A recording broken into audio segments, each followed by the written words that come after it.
Достор, официалдуу Израиль менен Хамас Трамптын тынчтык планын кабыл алышты.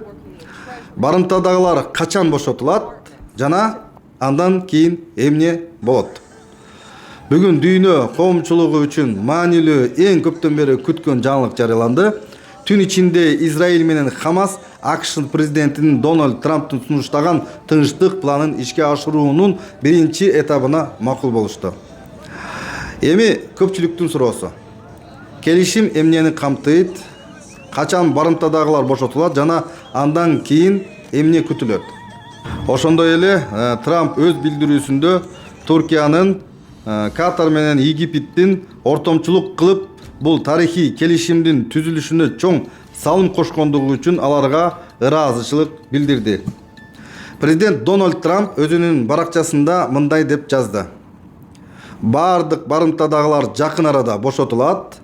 Израиль өз аскерлерин макулдашылган чек ара сызыгына алып чыгат. Израилдин премьер-министри Беньямин Нетаньяху 9 октябрда өкмөт жыйынын чакырып, келишимди расмий ратификациялап, бардык биздин жарандарды үйлөрүнө кайтарып келебиз деп билдирди. Ал эми Хамастын өкүлдөрү да келишимдин түзүлгөнүн тастыктап, бул кадам Газадагы согуштун бүтүшүнө, Израиль аскерлеринин толук чыгышына жана гуманитардык жардамдын кайра башталышына алып келет деп белгилешти. Ошондой эле келишимдин алкагында палестиналык туткундарды бошотуу жана израилдик барымтадагыларды алмашуу каралууда.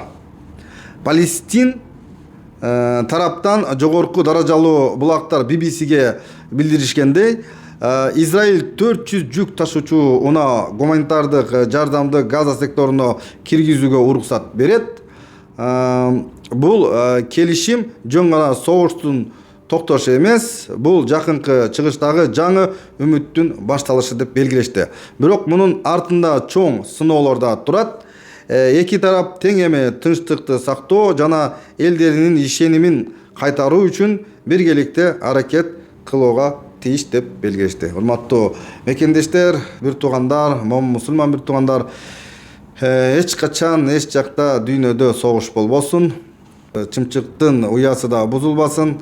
Аллах Таала ошо шейттерге жаннатын берсин, жардам бергендерге, өз мүлкүнөн бөлүшкөндөргө Аллах Таала эки дүйнөнүн бактылыгын насип эткен болсун. Аллах Таала баарыбыздан ыраазы болсун. Урматтуу бир туугандар, ассаламу алейкум рахматуллахи ва баракатух. Ушундай бүгүнкү жаңылык.